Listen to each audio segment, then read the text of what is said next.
This episode contains graphic descriptions of crime and narrations involving suicide and sexual assault. Listeners' discretion is advised for children under the age of 18 and for people who may be sensitive to the details in this episode.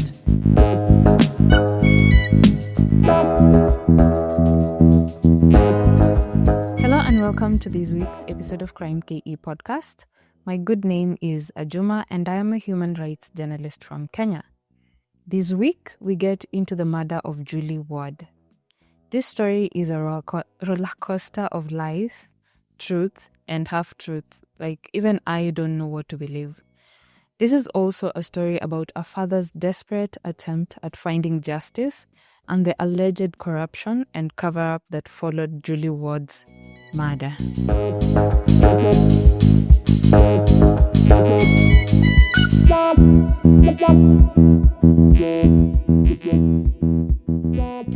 Julie Ward was a publishing assistant and an amateur wildlife photographer from Bury St Edmunds in England. Julie was the eldest child of her parents, John and Jan Ward, and she had two brothers behind her. She loved her job as a publisher, but her passion seemed to lie mostly in wildlife photography. So in February 1988, at 27, she decided that she wanted to explore, so she quit her job, packed her bags into a truck, and headed on a 7-month journey through Europe and into Africa by road with some friends. The journey began in England through France, Spain, over the Mediterranean to Morocco, Algeria, Cameroon, Uganda, Tanzania, and 5 months later, after she left home, she arrived in Kenya in August. Throughout the journey, she kept in touch with her parents and siblings back in England by sending them postcards and letters explaining to them the experiences she was having while traveling halfway across the world. At first, when she arrived in Kenya, she would live in her camping tent. That was before she started renting a cottage in Nairobi from a man identified as Doug Morey. At the cottage, Julie made friends with Doug, the landlord, and even her neighbors, who were a couple. This was also around the time when Julie bought her Suzuki Jeep, which she would use to get around in Nairobi and while traveling around Kenya. In Nairobi, Julie met up with 3 Australian tourists who shared her passion for wildlife, but one of them, Dr. Glenn Burns, specifically wanted to witness the wild beast migration, which takes place in Kenya's Maasai Mara Game Reserve and Tanzania's Serengeti National Park. Now, just a few days before she was scheduled to return to England on Friday, September 2nd, 1988, the two of them decided to take a trip to Maasai Mara Game Reserve to watch the wild beast migration. According to a report by The Telegraph, Julie and Dr. Glenn drove in her jeep from Nairobi to a camping site in the Maasai Mara closer to the Tanzanian border, the Sand River Camp. Other reports call the place Sand River Gate, but it's just one and the same thing. They pitched 2 tents in the camp's grounds and spent the night there. The next day, on September 3rd, the two left Sand River Camp in the jeep and began driving through the Maasai Mara looking for the migration. At some point during the drive, the jeep developed mechanical trouble and they were not able to finish their journey. A tour guide who found them stranded gave them a tent for the night and towed the vehicle to the Mara Serena Lodge, which is just close by to where they were stranded. Remember, they had left their tents at Sand River Camp because they were to return there after the safari, but it was not successful. The next day, on September 4th, the lodge mechanics examined the car and determined that a new fuel pump was needed.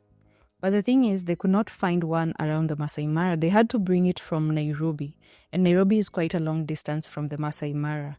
So Dr. Glenn Burns, who was scheduled to attend a conference in Nairobi that day, said that he would make sure a fuel pump got back to Julie at the Mara Serena Lodge when he got to Nairobi, which he did, and the next day on September 5th, a new fuel pump arrived at the Mara Serena Lodge, and the lodge mechanics began working on the jeep. Now, by Tuesday, September 6th, The jeep was okay, and at around noon, Julie left the Mara Serena Lodge to drive to Sand River Camp to pick up her camping equipment before driving back to Nairobi. The last known people to see Julie alive were a clerk and a police officer who was stationed at Sand River Camp. The clerk, identified as David, told police that Julie arrived at the camp that day and paid for the tents, and he even showed the police Julie's name in the visitor's book. This would later be found that it was actually not Julie who wrote her name in the book, but it was actually David's handwriting. David told the police that after Julie picked up her stuff, she left Sand River Camp at around 2:30 p.m. and drove towards Nairobi. Now, Julie never made it to Nairobi. She was supposed to have made it back to Nairobi by 9th September because she had booked a flight back to England on 10th. Now, the first person to notice her prolonged absence was her landlord, Doug, and the neighbors, the couple. The neighbors told the Telegraph that they knew something was wrong when Julie didn't return because they had invited her for dinner, after which they would take her to the airport. So when Julie didn't show up for the dinner or the flight without communicating, they definitely knew something had happened. They called hospitals to check if she was involved in an accident, if she was admitted, but they did not find anything. Doug, the landlord, decided to check her cottage, hoping that she had returned and maybe just needed time alone, but again, she was not there. He found her flight tickets, which she was already late for. On September 10th, John Ward, Julie's father, called Doug to check in on Julie because she had not communicated with him for a while. Doug informed him that Julie had not returned from her Maasai Mara trip and they had reported her missing to the Kenyan police. Now, John did not waste any time after hearing the news of his missing daughter. He booked a flight to Nairobi immediately. He arrived in Kenya on September 12th and immediately got down to trying to find his daughter. He hired private planes and helicopters to search the game reserve from above because he had been told that was the last place she was seen alive. On the second day of the search, a pilot spotted Julie's jeep stuck in a gully just a few meters away from Sand River Camp, so they went to investigate. They found the vehicle locked, so they broke one of the windows to gain access. According to John, there was a big jumble of tents and beddings in the back of the vehicle, and he tried to dig through, hoping that Julie was underneath all of it, but she wasn't. They realized that some food, water, and a 20-liter can of fuel was missing from the jeep, and someone had written on the roof SOS, implying that Julie had been asking for help. In the area around where the jeep was found, it looked like someone had tried to start small fires, but they didn't get any bigger. Now, to them, it looked like Julie had gotten stuck in the gully, asked for help, tried to light a fire to attract attention, but when it all failed, she left to try and find help. But John said that he did not believe this was what happened, mostly because Julie's binoculars and a map of the Maasai Mara which she used to navigate was still in the vehicle. If she had left to look for help, she would have at least brought the map to help her find her way.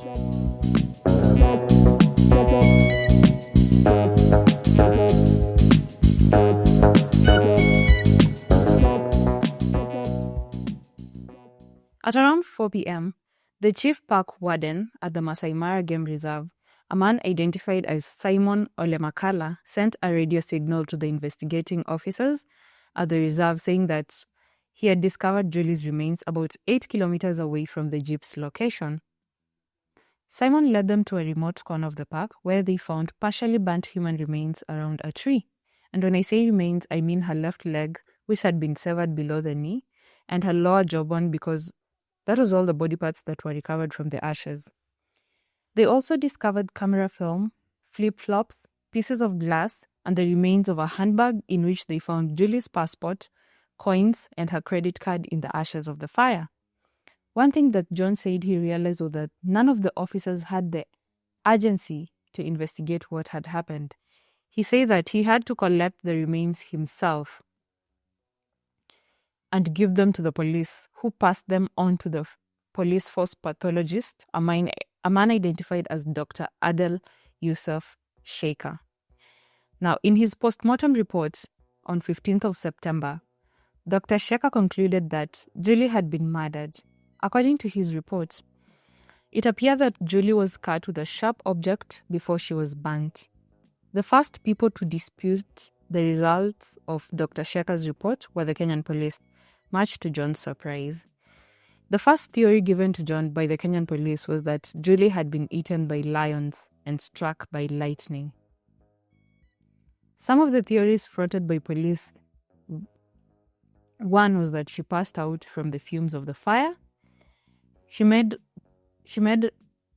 a call trying to call for help, and she was eaten by hyenas in the process. 2 was that she climbed a tree to try and summon for help, and she was struck by lightning, which supposedly ripped apart her body, which was then eaten by wild animals. The third theory was that she took her own life.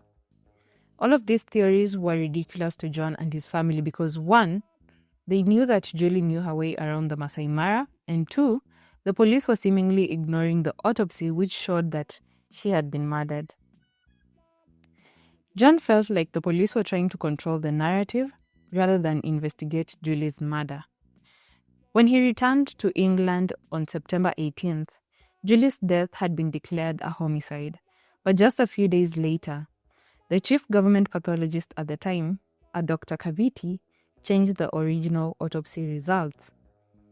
According to testimony from Dr. Sheikha, the government pathologist changed the results without even taking a second look at Julie's body. A week after the original postmortem report was released, Dr. Kaviti issued a new report with significant changes from the first one. In the first report, Dr. Sheikha wrote that the manner in which Julie's leg had been cut indicated foul play, but in the second report, the pathologist seemed to imply that an animal was what had caused the cut in Julie's leg. He changed the descriptions of Julie's injuries from clean, sharp cuts, as described by Dr. Sheikha, to breaks and tears, which made it more ambiguous. And he actually added in the report that Julie was struck by lightning. When John learnt of the changed report, he was livid. He could not understand why the Kenyan government was hell-bent on covering up her daughter's murder. He booked another flight back to Kenya and looked for an independent pathologist who confirmed that Julie's death was actually a homicide. According to John, the pathologist found that her knee was severed in half before she was burnt. It was a clear decapitation, and an animal could not have done that. This was the time when John also learned that all the narratives being pushed by the police and the government could have been because the government did not want to scare away tourists. Now, tourism in Kenya up until today is a big source of Kenya's revenue. And unfortunately, Julie was not the last casualty of Kenya's tourism industry. After consistent pushback from John to bring her daughter's killers to justice, an inquest was launched into her murder. The inquest lasted for 3 months, during which a magistrate had testimony from several witnesses, and it ended in October 1989. The chief government pathologist, Dr. Kaviti, told the court during the inquest that he changed the results of the first postmortem report because he needed to change a few words that Dr. Sheikha had used incorrectly. He said that Dr. Sheikha did not have a good grasp of the English language because he was Egyptian, so he just needed to go through the report after he had made it. The police officer and the clerk at the Sand River camp, who were the last known people to see Julie, also testified. And it was noted that the officer gave a different testimony as to what he had told the police earlier. He had told the police that when Julie came to the camp that day, he personally helped her to bring down her tents, but now in court, he changed his story to he was watching her take down the tents from his office. Julie's father also testified for the inquest, and he accused the Kenyan police of corruption and trying to cover up his daughter's murder. He told the inquest that it was clear that her jeep had been planted in the gully and she had not gone to look for help when she met her death. At the end of the inquest, the magistrate ruled that Julie's death was definitely a murder and ordered that the police investigate it as such moving forward. The magistrates say that a lot of things in the case didn't add up enough for Julie's death to be accidental as the police and the government were trying to portray it. He said that he believed that the cuts to Julie's body were man-made and that the animals were innocent in this scenario. And this would later be the title of John Ward's book, The Animals Are Innocent, as Search for Julie's Killers, in which he details his experience in searching for justice halfway across the world for his daughter. After the court ruling, John felt relieved that maybe now that Julie's death was determined to be a homicide, they would finally investigate it as such. But he was wrong. John said that there was a lot of dismissal from the Kenyan police, but he was not willing to give up the fight for justice just like that. Now, being a wealthy businessman in the hotel industry helped his case because he was able to travel back and forth from England even though he shouldn't have had to.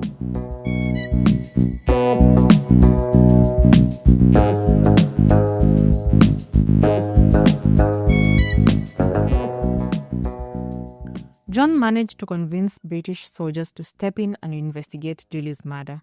So in early 1990, Scotland Yard detectives began the investigation into Julie's murder, focusing on the forensic evidence. A British pathologist looked at the forensic evidence and they concluded that Julie was dismembered with a machete and then doused in petrol and set on fire. The Scotland Yard investigation led to the arrest of 2 game wardens who were working at the Maasai Mara when Julie went missing. According to the Scotland Yard detectives, the 2 were implicated because they were struggling to get their story straight during the interrogation, and unexplained hair believed to belong to a white person was found in their houses. According to the conclusions of the Scotland Yard investigation, the 2 rangers ran into Julie as they were patrolling on foot on September 6th. They all somehow ended up at their ranger outpost where they sexually assaulted her and murdered her. They then dismembered and burned her remains to cover up what they had done.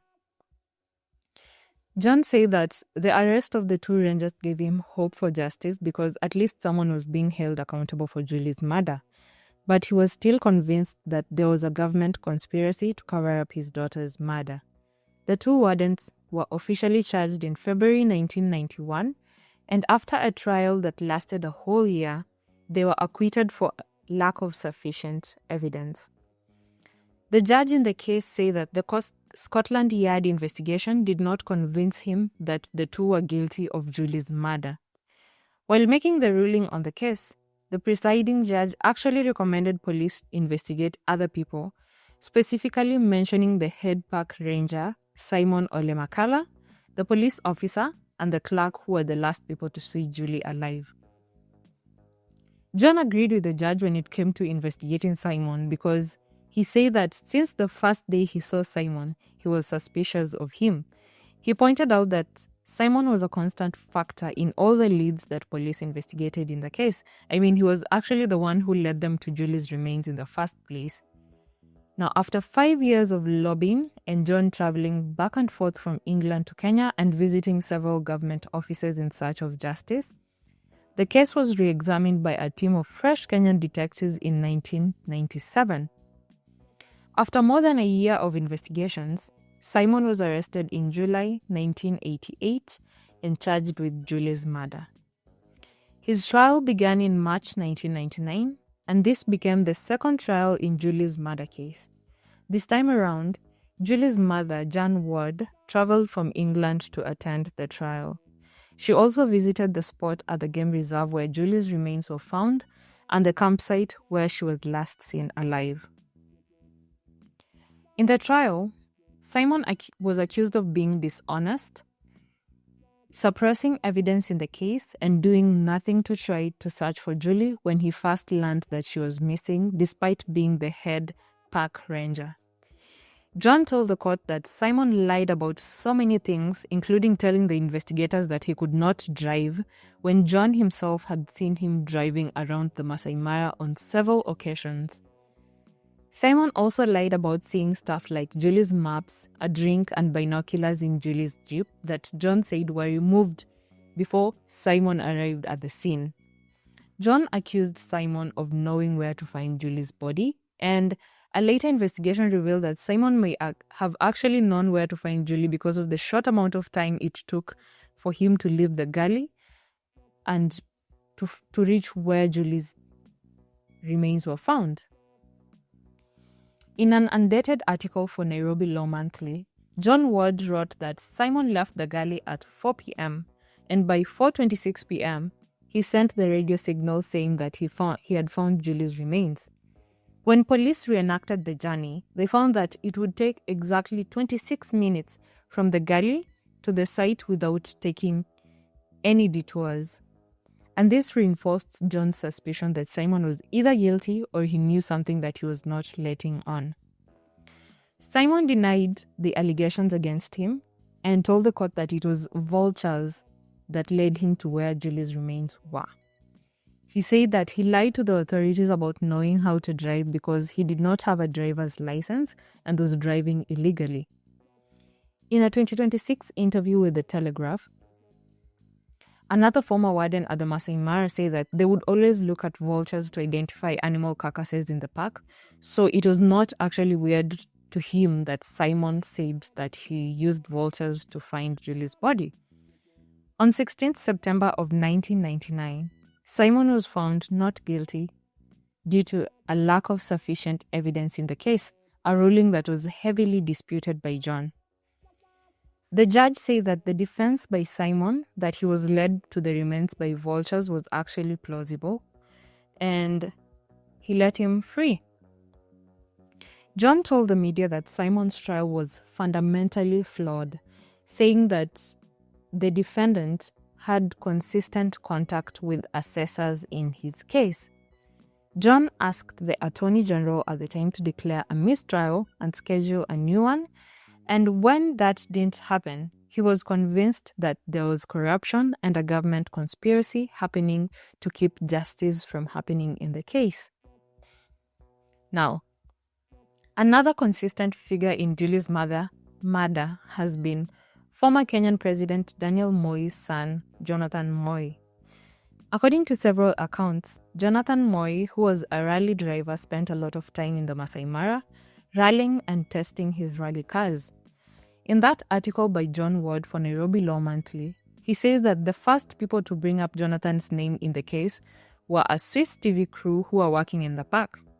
The crew had heard rumors about Jonathan being seen with other men in the park at the time of Julie's disappearance, and when they asked Simon about it, he told them to mind their business.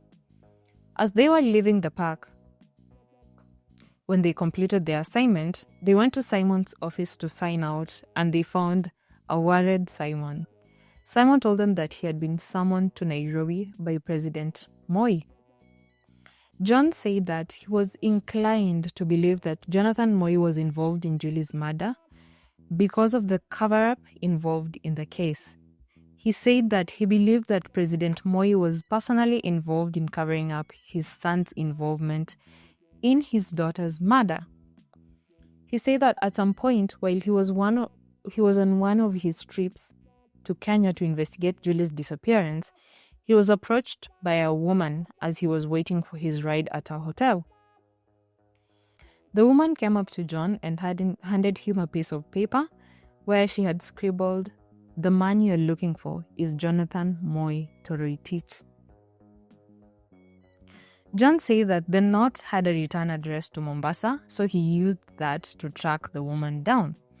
She found that the woman was a mitumba seller. She sold second-hand clothes to the wives of rangers at the Maasai Mara. And the woman told John that they talked about the allegations against Jonathan Moi all the time, and she felt that she needed to pass that information to him. Now, one of the most damning allegations against Jonathan came from a man identified as Valentine Uhuru Kodipo. He came out with the allegations in 1992 and he immediately had to go into exile. Valentine was a member of former President Moi's paramilitary group, which would basically do the president's dirty work. Valentine said that they were basically a group of young men paid by President Moi to injure and sometimes murder his political enemies and destroy their property. He told the media that while in the group, they committed a lot of crimes on behalf of the government, and he still had nightmares about the things that they did, even after leaving.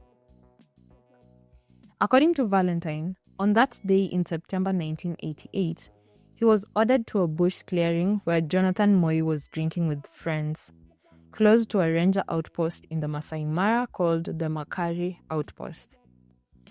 Later on that night, he was ordered to a different clearing where he saw Jonathan with Nicholas Biwott, who was a minister in Moi's cabinet, and Noah Arap-Too, who was the head of criminal investigations at the time. Valentine said that he saw Julie being abused and pushed around by the three men, and she was stripped to her waist at the time. He said that after the abuse, it was Biwott who gave the final order for Julie to be killed.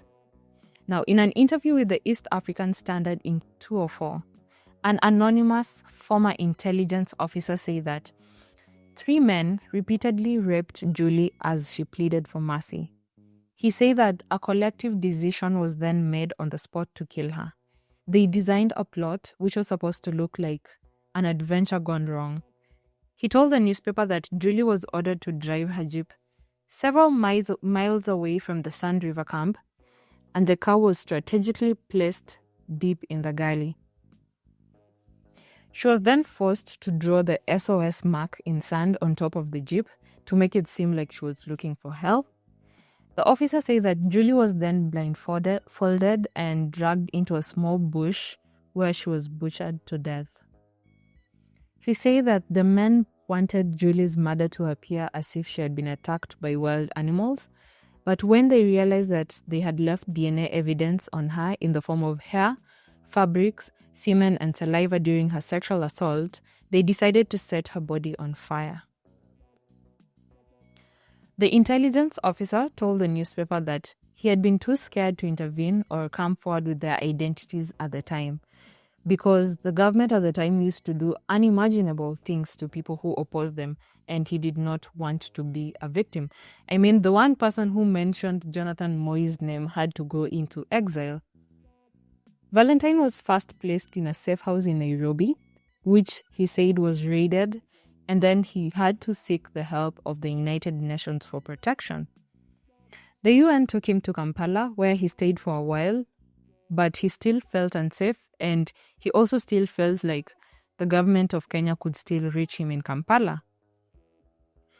The United Nations tried to ask for his asylum in Canada, but the country declined their request because Valentine's criminal history while working for the Kenyan government could not allow them. He was finally accepted by the Danish government, which gave him asylum for 20 years until he died in December of 2009. John said that out of all the witnesses in the case, Valentine was the most believable to him. He said that Valentine always offered the same story. He never switched up, and the more they checked, the more the evidence found lined up with his story. In 1997, after several mentions of his name in the case, Jonathan Moi issued a statement denying Valentine's allegations. He said that the allegations against him were ridiculous because he was not even at Maasai Mara when Julie was there. He said that he spent the whole of September at his farm. But after Valentine died in 2009, a new witness came forward with evidence showing that Jonathan made a booking at a camp in Maasai Mara in September 1988.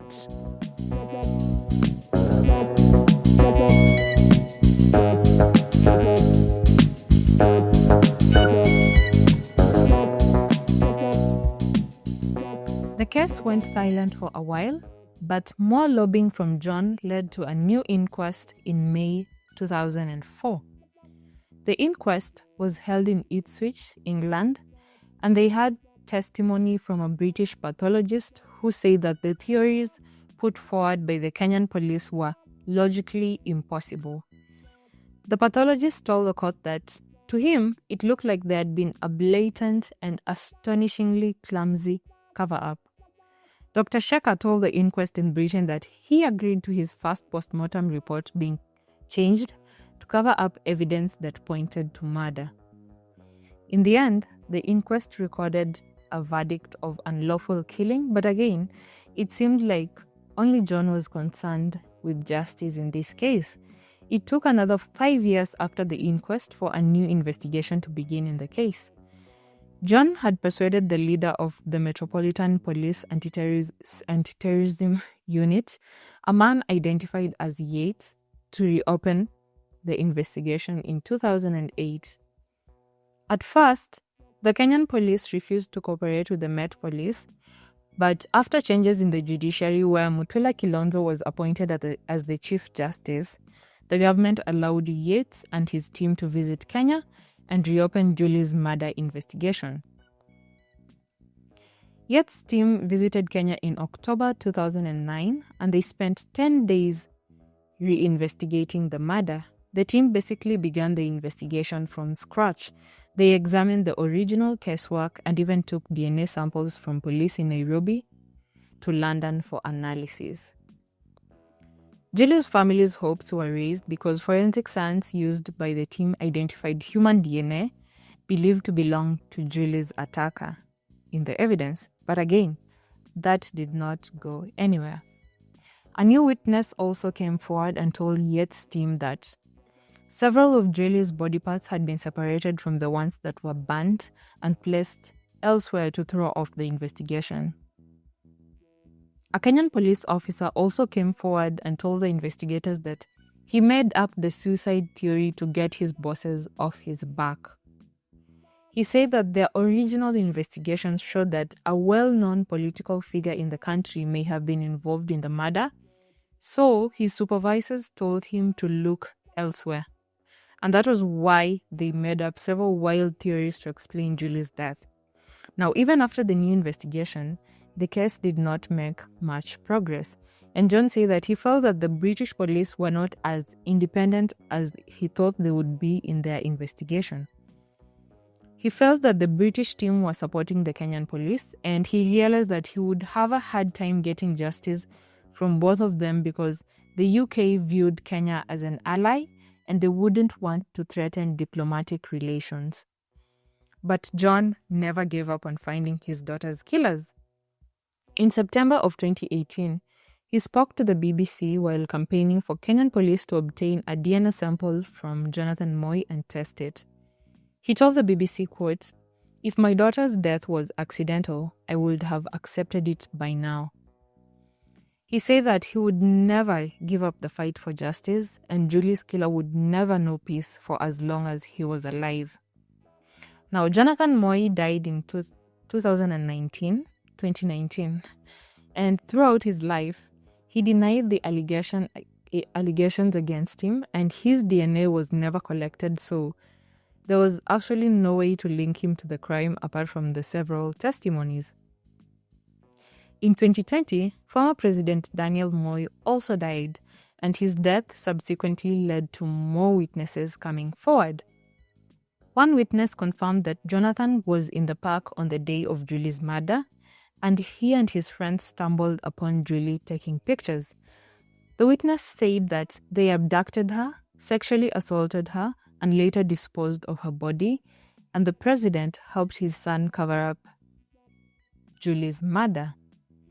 It was revealed that the Moi government made a secret payment to the Ward family totaling up to £700,000. According to the Moi government, the money was reimbursement for John for the money he used to travel back and forth from England to Kenya in search of justice. It was not an admission of guilt. Now, John actually spent close to £2 million on the investigation, making up to 200 visits to Kenya in the process.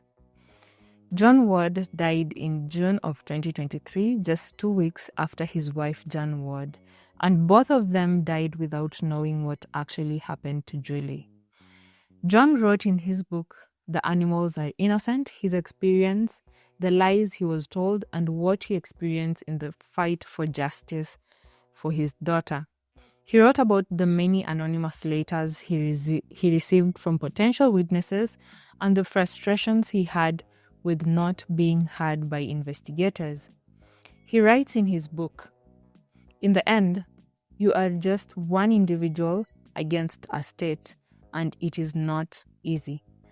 This year, 2026, it is 37 years since the tragic murder of Julie Ward in the Maasai Mara. And his brothers, Bob and Tim Ward, have taken up the mantle from their father, asking questions and continuing to push for justice in their sister's murder.